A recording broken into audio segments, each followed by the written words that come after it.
السلام علیکم دوستو، امیر خسرو، کیا آپ امیر خسرو کو جانتے ہیں؟ تو آئیے امیر خسرو کی زندگی پر مختلف باتیں کرتے ہیں تو آپ کے علم میں اضافہ ہو جائے گا۔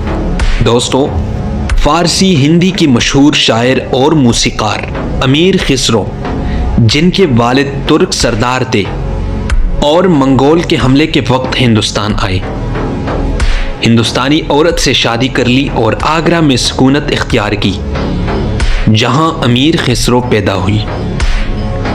امیر خسرو نے ہر صنف، شعر، مثنوی، قصیدہ، غزل، ہندی دوہے، دو سخنی، پہیلیاں، گیت وغیرہ میں طبع آزمائی کی۔ غزل میں 5 دیوان چھوڑے۔ ہندوستانی موسیقی میں ترانہ اور قوالی انہی کی ایجاد ہے۔ راگنی امن کلیان جو شام کے وقت گائی جاتی ہیں، ان کا ہی ریاضی ہے۔ ستار پر تیسرے تار کا اضافہ آپ نے کیا۔ خواجہ نظام الدین اولیاء سے بڑی عقیدت تھے، ان کے وصال کے بعد ان کے قدموں میں دفن ہوئی۔